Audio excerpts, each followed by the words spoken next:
Mateus 13, 8 e 9, a palavra de Deus diz: Mas as sementes que caíram em terra boa produziram na base de 100, de 60 e de 30 grãos por um.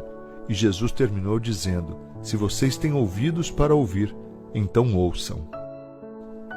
Sabem, meus queridos, estas sábias palavras foram ditas por Jesus nos versículos finais da parábola do semeador, que ele utilizara para ilustrar o ensinamento para a multidão que o acompanhava.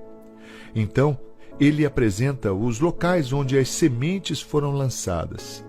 As primeiras caíram ainda na beira do caminho e não encontraram boa terra e foram comidas pelos pássaros. Então nós podemos imaginar que são os corações das pessoas que ouvem o Evangelho, mas o ignoram totalmente, e aí o inimigo vem e rouba aquilo que foi ou eventualmente poderia frutificar. Tipo, entra por um ouvido, sai pelo outro. Coisas do tipo, isso não é para mim. Jesus então continua dizendo que outra parte das sementes do semeador caíram em um local onde haviam muitas pedras e pouca terra. Então, essas sementes brotaram logo, porque a terra não era funda, mas logo veio o sol e queimou as plantas, que secaram sem água porque não tinham raiz. Estas nos parecem ser as pessoas que recebem a palavra de Deus de maneira superficial, sem comprometimento.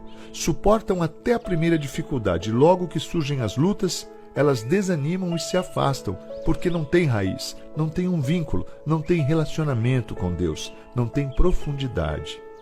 Jesus então cita as sementes que caíram em meio aos espinhos, que cresceram e sufocaram as plantas.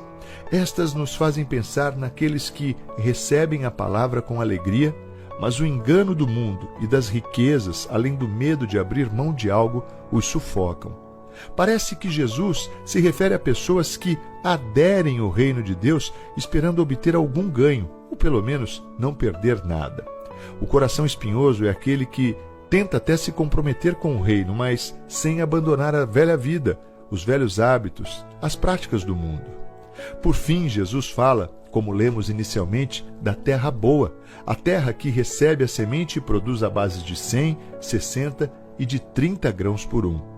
Este é o coração daquela pessoa que ouve o Evangelho, se apaixona por Jesus e, como galho da videira, começa a produzir frutos e edificar no reino.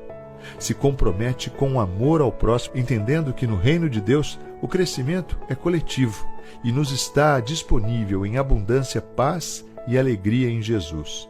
A pergunta para mim e para você hoje é: qual é o tipo do solo do nosso coração? Como disse Jesus, se vocês têm ouvidos para ouvir, então ouçam. Pense sobre isso.